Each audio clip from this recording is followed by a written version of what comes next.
Today is December 18th, 2012, and I'm with Einar Larsen in his home here in Ames. My name is Teresa Larson. We're no relation. Thank you for letting me join you again today. Appreciate that. As you know, Einar, we are talking to people of your generation about growing up in Ames. So the first thing I'd like you to do is tell me your birth date and where you were born. Oh, I was born on December 11th.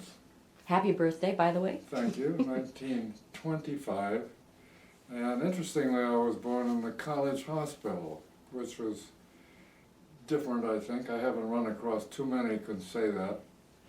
And I think it was because there was some, I think it was Impetigo with Luce and Mary Greeley, and so they had to do that. So that was that. Did your mom ever talk to you about that? You just know that She you were... just told me that she was there. I remember they were friends with the doctor, whose name was Grant, if I remember right. I think there have been other Dr. Grants here since. So your father was employed at the university, and you were a Campustown family. So that's another reason why it would have been I think natural. So, yeah. Yeah. Before we talk about your background in Ames, I think your parents' background is really interesting. So tell me a little bit about your mother and father. Well, my father they're both immigrants. My father he lived in a little town called Drammen, Norway, which is down the coast from Oslo. And his father and his brother were sea captains. These were sailing ships. And so I would guess he got through 8th grade and then went to sea, as they say, and spent a couple years before the mast.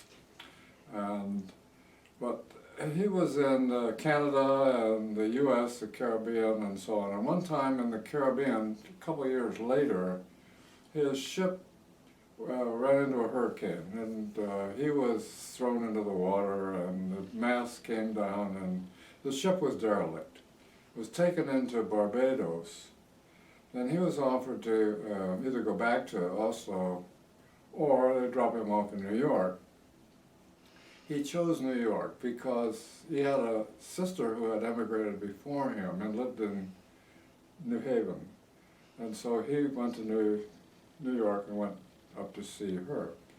And later found he had to have an education, put himself through high school, happened to be up at a seminary in Maine, near Bar Harbor up there. I don't know why he was up there, but then he came back to New Haven, put himself through Yale.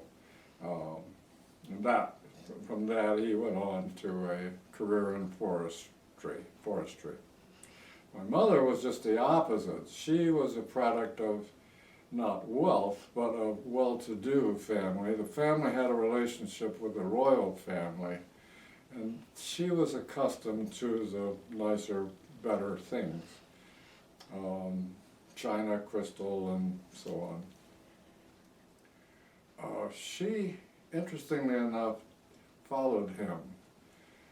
His first job was at a remote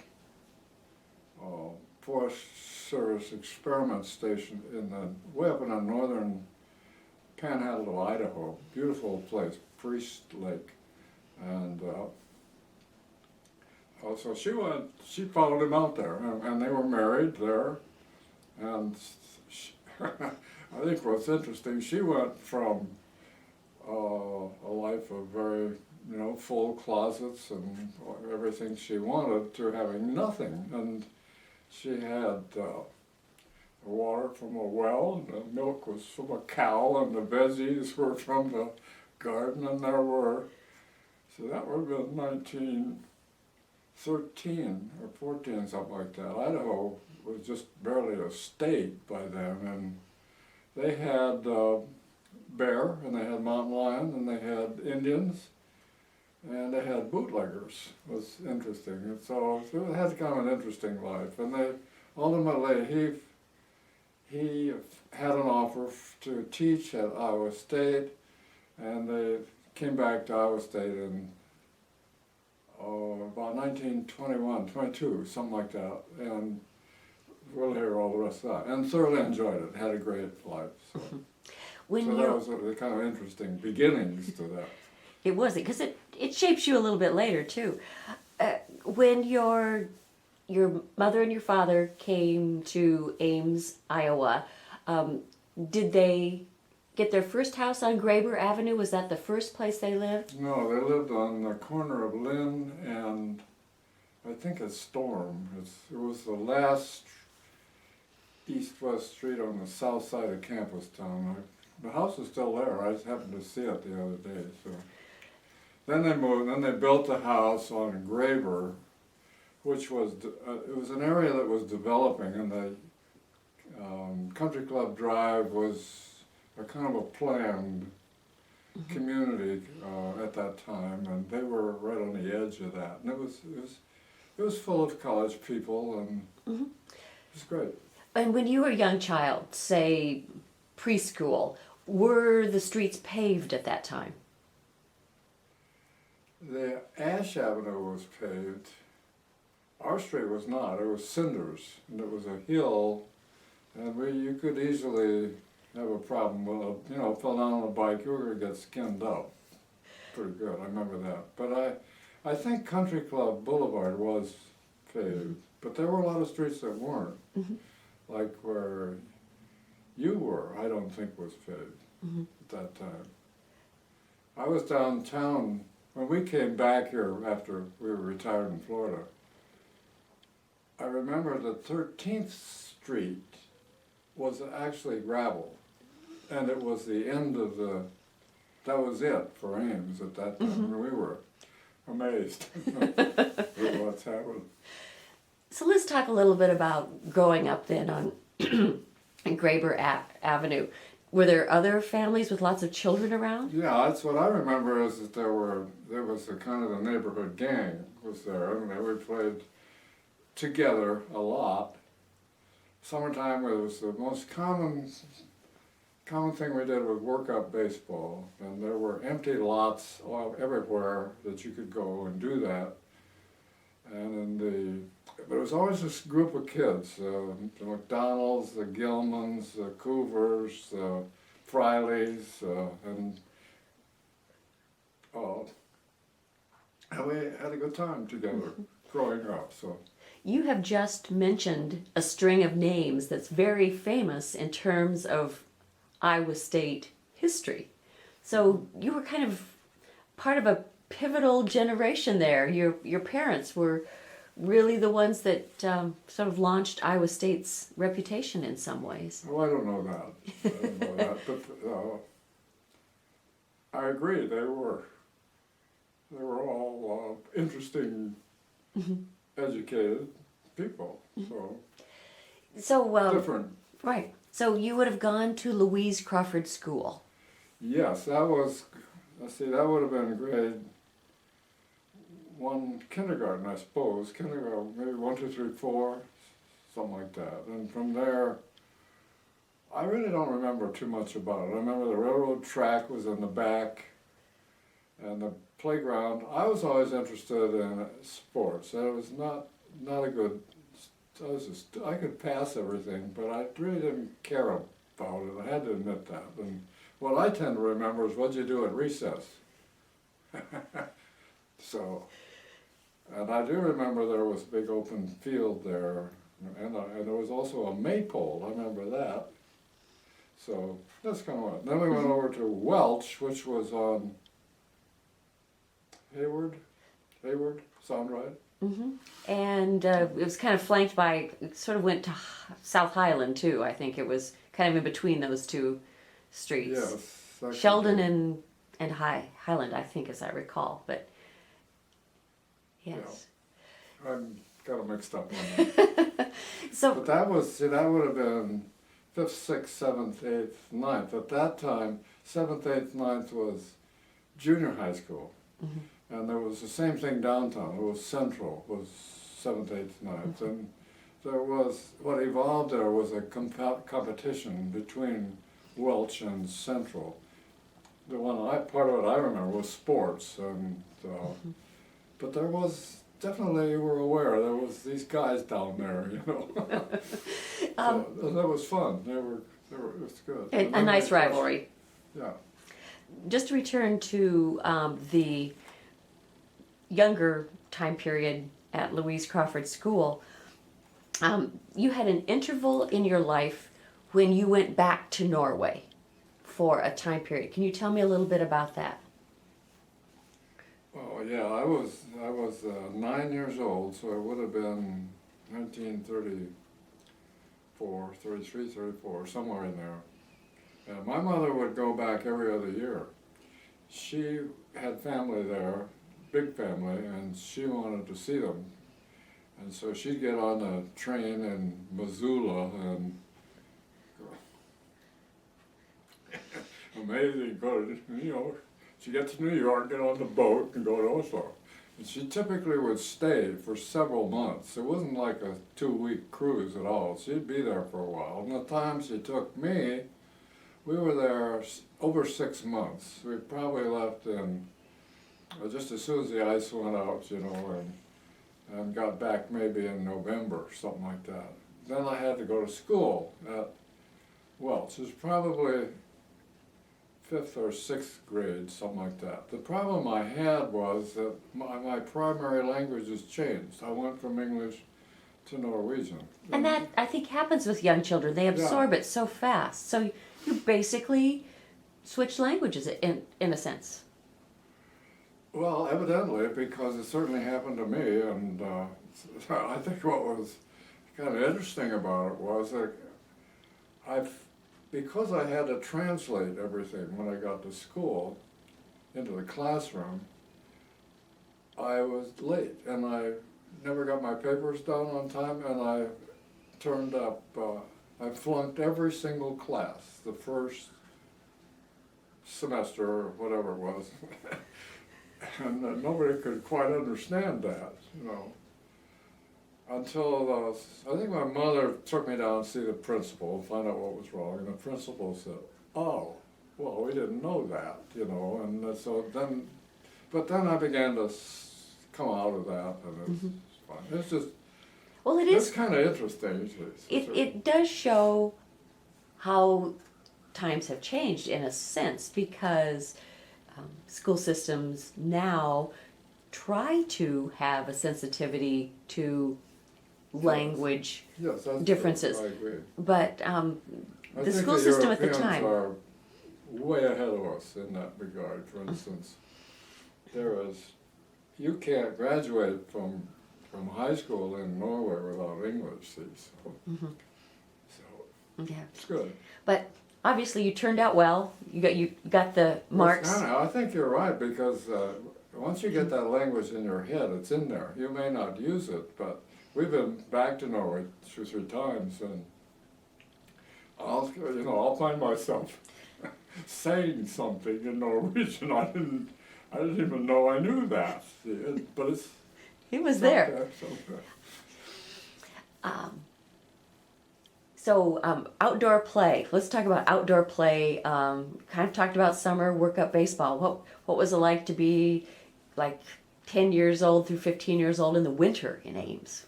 What fun. Well, the winter was snow and ice skating, and at that time Lake Laverne was frozen, and I'm not sure they didn't spray water on it to keep it frozen. And so it was very common that you get your studies done and you head for the lake, and your girlfriend was going to be there, and you were going to do ice dancing. Is kind of what it was. I can remember doing it, cracking the whip and stuff, but it was big. There was music being played. I don't know where that came from. And you could go up in the Union and get hot chocolate. And there'd be, on Saturdays, there'd be races, and there was hockey. And as we got older, we played more hockey. In fact, we had a high school team that played in the university league because they were short of people. So the lake in the winter, a lot of guys were skiing at what was then the country clubs right over here somewhere where we are. But I was never much on that. So mostly it's good. And I love to skate. Loved it. That might be some of the Nordic influence of the winter sport coming. Maybe so, but cold weather never bothered me, so it was fine. So let's talk a little bit about sports, since that was a fun part of your life.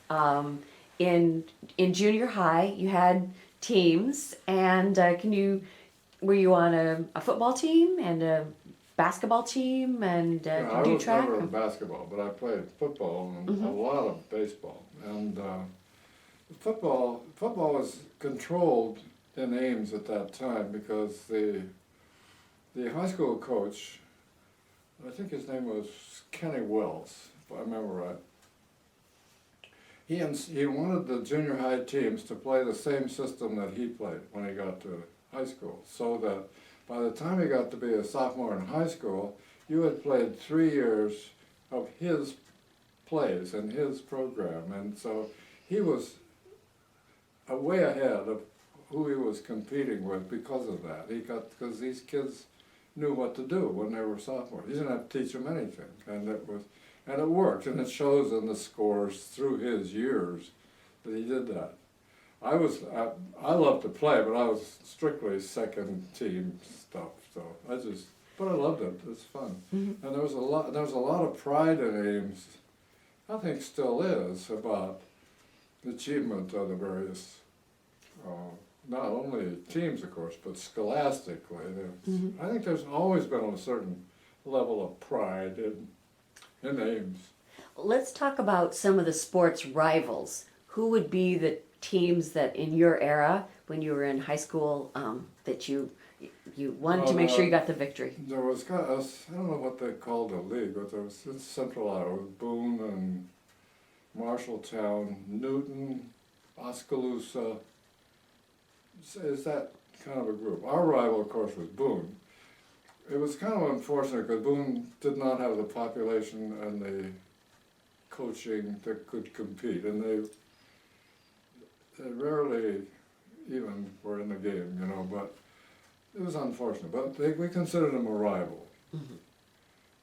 But the team we did not like was Roosevelt, who were Big city kids. big city, coming to the jerkwater kids, and but I can remember that was, and it wasn't a rivalry, we just plain didn't like them. That's what it was.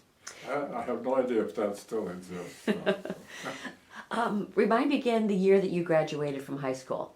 That would have been 43. 43. Okay. Yeah, middle of the war. Middle of the war. Okay, we'll get to that in just a second. But describe for me where in high school in the early 1940s you played football. Oh yeah, the high school we thought it was a neat school. It was where the Ames administration building is now. There was a theater there and a gym on the west end, and there was an atrium in the middle. So all the classrooms had big windows, and we really liked it. We were proud of it. And to play football, it's where the Hy-Vee parking lot is. South of Lincoln Way. That was the practice field. And then just east of that where Hobby Lobby is, that was the stadium. On the highway there, at that time it was Highway 30, Lincoln Highway. There was a round field house where they played basketball sometimes. That's where locker rooms were. And I've thought about it when we came back here. I thought we went from the gym in the high school across the street, and then we go through the aperture that's in the depot, still there. You can see this big opening. We walk across the tracks, across the highway, to get to the locker room. See, this is, OSHA would have a fit if they knew about this today.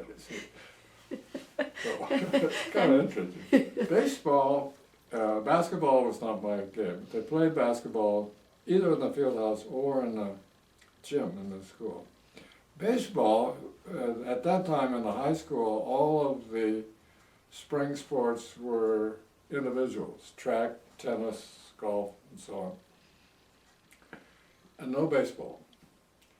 And those of us who wanted to play baseball, and there were quite a few of us, would play what was called American Legion ball or something similar to that. And we were playing, it was baseball, it wasn't softball, it was baseball. So we'd play in the little towns around and stuff like that. I don't want to leave the 1930s behind here before before we talk more about high school. I always like to ask people of your generation, in what way did the Depression affect you and your family? Well, I don't think it did. It was, you get memories of it, but it's kind of like now when we came back to Ames from Florida in this recession, we found that Ames is basically insulated. And I think it was at that time. Like everybody that we knew worked for the university, and they all had jobs. But what was different was there were people coming through all the time, looking for work, looking for food, and it was very common for the housewives, like if a mother, she would keep food available. And typically I'd say, can we mow the yard for food? And they'd say, yes, help yourself. And they do that, and it was common. It was, I would say 2 or 3 times a week there'd be somebody coming by. That's the part I remember. In terms of economic distress, we didn't have any. We were very, of course, I didn't realize how lucky we were at that time, but that's what I remember about it. You probably lived a simple life anyway. I'm sure your mother probably sewed some of your clothes, because your mother was a tailor and seamstress anyway. Yeah, she was. She made a lot of clothes for herself and my sister. And I don't remember exactly what she made for me, to be honest. But she did sew. I do remember that. And I remember when she'd go downtown and get her needles and thread, and at Tilden's, a trip I just hated. Do you remember anything else as a child about the commerce in town? Of course, you were a Campustown kid, so you might not have gone down to Main Street that much, but was there a business or two you remember on Main Street? Maybe as a high school kid, there were places you frequented. Yes, there was. Campustown was not the same as it is now. And frankly, we're disappointed in what's happened to Campustown, because at that time there was not groceries that I remember, but there were theaters, there were drugstores, there were shoe stores, there were men's stores, women's. It was a regular mini Main Street at that time. As you know, it's not that way anymore. Downtown was where they tended to go shop. There was a Yonkers shop down there. There were 2 theaters, stores like Tilden's. There was Fair.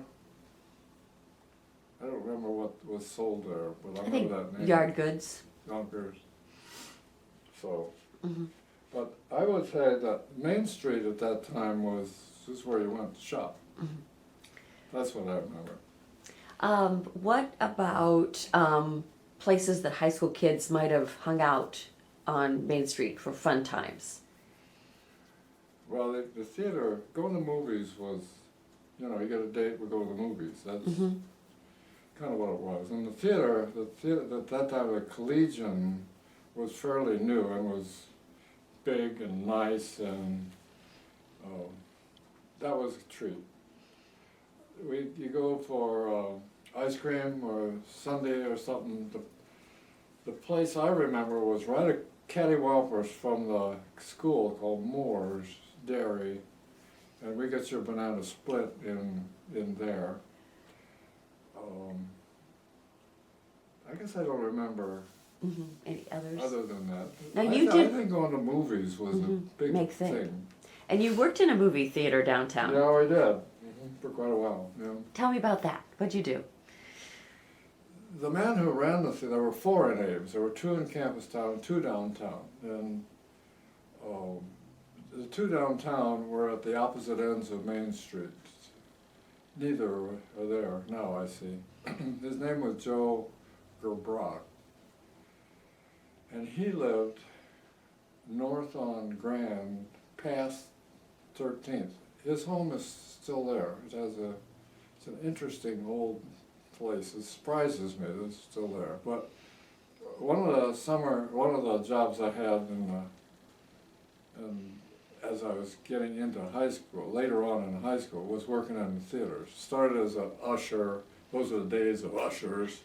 And then ultimately the little theater down on the east end of Maine, there were 3 of us, the high school kids, that ran that theater. One was Bernie Sills was a projectionist, Thor Ronigan was a ticket seller, and I was ticket taker and policeman, because it was a lot of kids in there. You know, it was the day of the double features and the town mixes and stuff like that. So It was fun to do that. So you said you were a policeman. Any kids act up that you remember? Yes, there was one that was very funny. It was a time when there were serials, and they were usually westerns, and people like Hopalong Cassidy, and and the Indians would be chasing them, or the bad guys, or somebody. This one kid had a pistol that is an air gun that had a rod in it with a suction cup on the end of the butt, and you could shoot it against the wall, and the thing would stick on the wall. Well, in one scene, this kid was in the front row, of course, right where he's at, and the bad guy was getting ready to do it to the good guy, and he stood up and shot this thing right up, and the suction cup stuck right on the bad guy's hand. He's gotcha! And we had to stop the film scene. Everybody cheered. It was hilarious. It really was. Things like that would happen. And I'm sure that child is so proud that they did it. And you probably didn't want to discipline them too hard because you were laughing so hard. Everybody was cheering. Well, there were a lot of interesting things that happen in the theaters. There are lots of stories about Mr. Gerbrach. He was quite a promoter. What was it like? He was. What do you remember about working for him? I thought he was, I learned a lot from him about how you handle people and how you get paid and how, get to work on time and do your job and we'll take care of you. That's what I thought he was good for me personally, and I thought he was good for Ames. So I have heard the opposite since then, but I don't believe it. I think he was a businessman. He knew what he was doing, and he was extremely fair with his employees. And I thought that period when he built that collegian, that was better than anything in Des Moines at that time. So. I know he's done promotions, and I'm sorry I can't think of any right off the top of my head, but I didn't know if you remembered any either, that he really kept Ames people coming to his theaters. Oh yes, going to movies on like Sunday afternoon was big, and as I said, it was the date you were going to have was to go to the movies and hold hands and cheer. There wasn't, as I don't remember, there was any outdoor theater at that time. Mm-hmm. So, yeah. But the movies then were fun. You could see them now, those old guys on television. I still like to watch some of those old guys. Yeah. How did you get that job? How did you get the job working? I don't remember. You don't remember? I just probably applied. And you just applied. But I was accustomed to working. I'd had a job in Campustown for a drugstore, and I had paper routes, and I think my parents just wanted me going here, work, and I did. Uh-huh. And I always, it was good. I look back on it, and I think I found out what it is to work. You had told me at another time that you did not have a lot of memories of Carr's Pool, but you have another set of memories that's a little bit different. Why were you not in Ames in the summers when you were older? Oh, I see. Yeah, that was different. It was part of the curriculum of the forestry department at that time to have one course was a summer camp, and it had to do with what they call silviculture. That is grading lumber and learning how to judge timber and market timber and so on. And so they always went to some national forest somewhere and camped for, it was either 6 or 8 weeks, I don't remember exactly. And you lived in tents, and there were maybe 40, 50 boys there. At that time, there weren't any girls in the forestry camp. Now there are, but there weren't then. And there'd be campfires at night, and you'd sing, and it was great. It was rustic, and there'd be a cook, and you ate what the cook did. And my mother was, again, she is going from this to this. So, but the reason then is I went to those every year. I found a picture of me when I wasn't even 1. I was at somewhere in Michigan, up in Peninsula, Michigan. So the point was I was never in Ames in the summer. Mm-hmm. So I didn't know what Carr Pool was. I didn't even know where it was. Mm-hmm. When I get back here, everybody's talking about Carr Pool. Well, I finally got to it and saw it. And I did spend one summer here one time, and I did find out about it. And that was easily the most dangerous. They had stuff you could do in there. I don't know how people didn't get killed there. But it was fun. It was great for the community, and I can see why they wanted to keep it there. Mm-hmm. That's right. It was part of Ames at that time, and the kids loved it. Mm-hmm. And the boys were there to see the girls, and why not? Yes. No bikinis then, but it was. You were still boys. Yeah. I know you said that you were primarily an outdoors young man, and you really liked sports. But were there any teachers or administrators at Ames High that you remember, or any academic things that stick in your brain at all? The only teacher I remember was Helen Haddish, who taught languages, and I was interested in languages. I remember the principal, who I think his name was Young, and he and I did not get along too well. There was Ames High did one thing very well. They did a lot of things well, but one thing they did well was publish a weekly paper. It's called the Web, and it was inserted in like the Wednesday, let's say, Ames Daily Tribune, and you took a class and wrote for that, and it was excellent because you learned what the newspaper business was all about, and meeting deadlines, and what was news and what wasn't news, and getting this photo, and I remember that, and I thought it was terrific, and I enjoyed that because I wound up with a career at that, so that's what that was. It was good. Mm-hmm. No, other than that, I don't remember that. I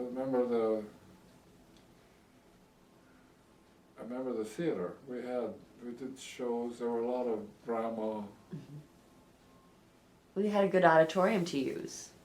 Yeah. Yeah, there was an auditorium mm-hmm. there, and it was, in retrospect, that would have been in the 30s, 40s, that school was really pretty good mm-hmm. compared to what was around. Mm-hmm. And I didn't ask you about this before, but it occurs to me, since you were an athlete and you probably had school spirit, do you remember collegiate manufacturing, Yes. the business downtown? Yes, it was down there on a side street downtown. Mm-hmm. Yeah. And remember that. did you buy things there, or what did you buy there? No, because I didn't have any money, but once in a while, one of the parents would buy some, a pennant or something like that. Uh-huh. I do remember that. Uh-huh. Place. You probably had to save your money for college. I don't know that I was very good at saving money in those days. Because I got the blessing of the GI Bill later, so Yeah. didn't have to worry about it. So neither did my parents. Uh-huh. It's good. I didn't get that blessing with my kids. So. I always like to ask, how did kids get into trouble? What did kids do that got them into trouble at Ames High at that time? Largely they Well, were good kids, but what might they do? I can remember shooting spitballs or paper clips or something at other kids. I can remember putting pigtails in inkwells. We'd been pretty little then. There was the business of getting home on time when you were supposed to get home. I remember that. You could get in trouble at home if you didn't. There was no, as I got to high school, I don't remember I remember getting rapped on my knuckles in school. I don't know what I did, but probably talking or something like that. In high school there were no drugs, but there was smoking, and I was fooling with cigarettes as a senior, I remember, dumb of course, but I think the problem was you learned to drive and you could get in an accident. And, there was a worry about that. I'm sure parents worried about their kids Right. driving at that time. But no, I don't remember a lot of. There was no drinking. So I don't ever remember having. Although my parents always had cocktails at home, so I thought it was normal. But I don't remember Kids in doing that. school ever being involved with alcohol. Cigarettes, I remember. Yeah. Stupid. So you were in high school when World War World War II Yeah. started. Yes. What do you remember about that, and how did it affect you? Well, I think what affected us was how we thought it'd be over in about a week. We couldn't imagine, we were aware of the German situation, that was different, but to be attacked by these Oriental people was difficult to comprehend because we never thought anything of them.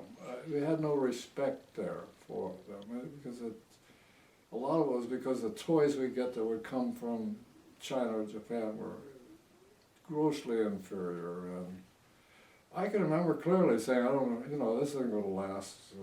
We're gonna go to Germany.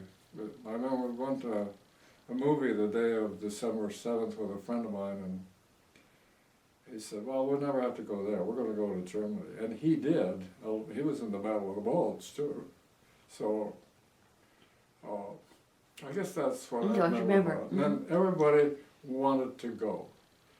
And you enlisted just as quickly as you could. Some people lied about their age. And you enlisted in Des Moines. And you intended to enlist in a lot of things. Make sure you got going on this. And that's cool. So it was very, very patriotic. Patriotic, yeah. I would say. And then finally you did go. Well, is there anything else you'd like to tell me about growing up in Ames that I haven't asked you, or maybe I've asked you in a previous conversation and I forgot to ask you this time? Anything else you'd like to share with us? Well, I think that Ames is a unique, having now lived in a variety of places and worked for a lot of different situations. I think Ames is unique, and I often think that people who have lived here all their lives don't realize how fortunate they are. like my career was at the Maytag company in Newton over 30 years, and you could not find a more diverse culture. These are 180 degrees apart. See, this was the university climate here versus the United Auto Workers. There is exactly what it was. And boy, is that an education when that begins to penetrate and sink in.